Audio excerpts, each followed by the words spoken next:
Assalamualaikum warahmatullahi wabarakatuh. Salam hormat Datuk Speaker. Soalan saya nombor 6. Terima kasih. Sila Menteri Pertanian dan Industri Makanan, Timbalan yang berjawab. Bismillahirrahmanirrahim. Yang berhormat Datuk Seri Yang Dipertua, sebelum saya menjawab Tuan Dipertua, saya ingin menarik perhatian Tuan Dipertua.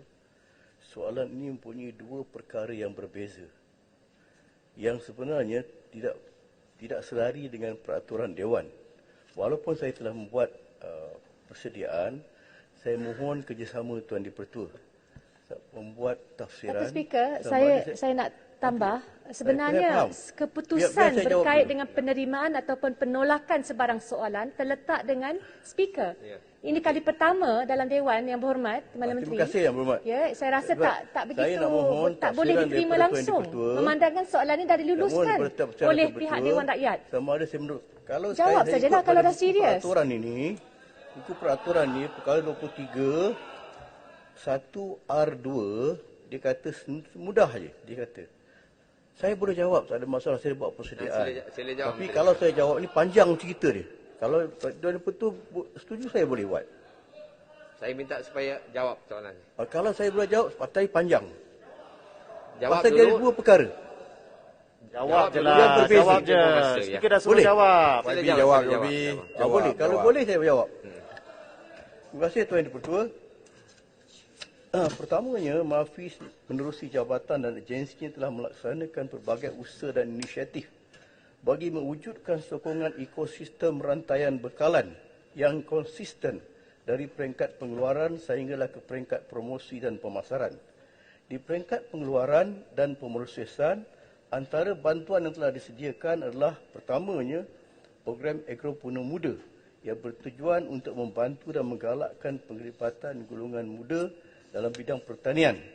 Geran Agropreneur Muda ni adalah RM20,000 setiap individu.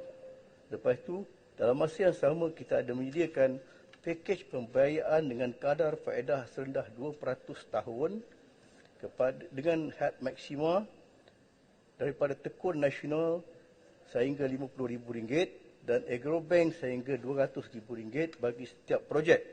Serta kita juga mempunyai khidmat nasihat teknikal intensif daripada jabatan dan agensi atau syarikat yang dilantik oleh MAFI. Program geran pemadanan ataupun matching grant yang bertujuan untuk meningkatkan pengeluaran, keboleh pasaran serta hasil jualan produk.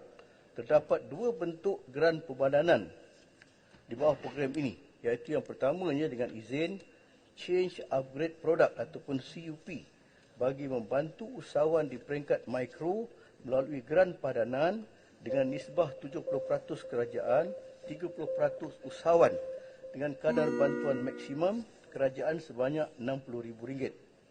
Keduanya untuk high impact product bagi membantu usahawan perusahaan kecil sederhana melalui geran padanan pada nisbah 50% kerajaan, 50% usahawan dengan kadar bantuan maksimum kerajaan sebanyak RM200,000. Insentif cukai bagi projek pengeluaran bahan makanan di bawah Akta Cukai Pendapatan nombor 7, di mana pengecualian cukai sebanyak 100% diberikan selama 10 tahun kepada projek baru dan selama 5 tahun bagi projek pengembangan. Di peringkat pemasaran pula, sokongan disediakan adalah melalui khidmat nasihat dan bimbingan pembangunan produk, program pemadanan perniagaan dan program promosi. Sebagai contoh, antara inisiatif yang telah dilaksanakan oleh MAFI adalah pertamanya khidmat pemadanan perniagaan yang bertujuan untuk memadankan usahawan pertanian dengan pembeli industri seperti pasaraya dan sektor hotel, restoran dan juga catering.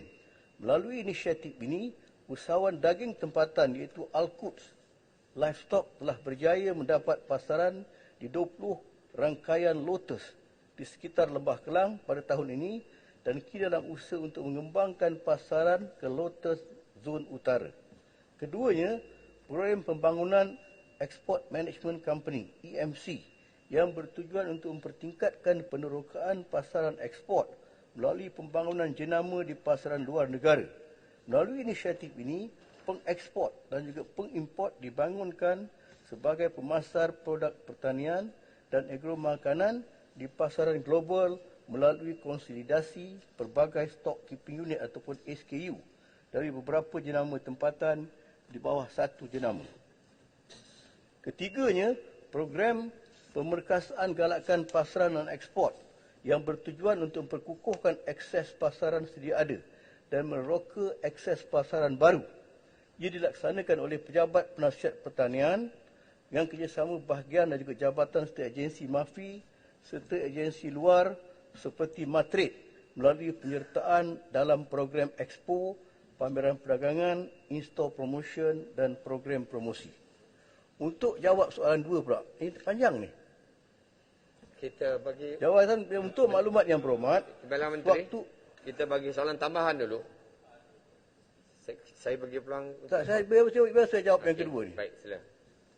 Untuk maklumat yang berhormat, sewaktu Perintah Kawalan Pergerakan yang dilaksanakan, aktiviti pertanian telah dikategorikan sebagai perkhidmatan perlu dan dibenarkan beroperasi bagi memastikan rantaian bekalan makanan tidak terputus untuk kegunaan rakyat Malaysia. MAFI telah mengeluarkan sebanyak 166,769 surat kebenaran merentas daerah dan negeri kepada pengusaha pertanian bagi memudahkan aktiviti pemasaran dan pengedaran produk berasaskan pertanian. Selain itu, bagi mengelakkan pembaziran hasil pertanian, sewaktu PKP, beberapa strategi telah dilaksanakan seperti berikut.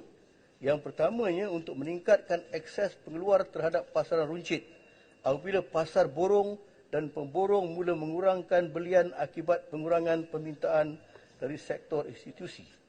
Oleh yang demikian, pasar segar terkawal telah dilaksanakan sewaktu PKP 1 daripada 30 Mac hingga 1 Mei tahun 2020.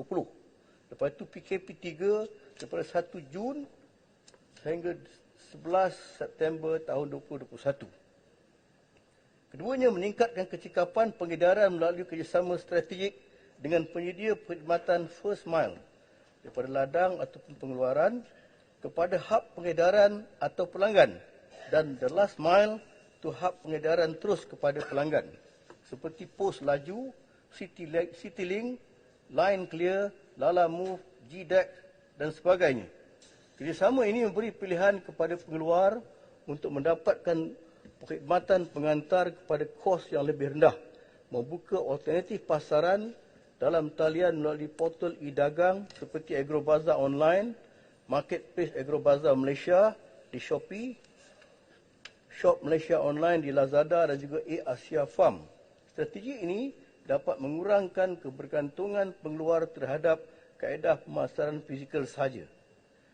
Keempatnya, menggalakkan aktiviti pemprosesan hasil pertanian menggunakan fasiliti yang disediakan sama ada untuk buah-buahan maupun produk edaran. Terima kasih Tuan Dipertua. Baik.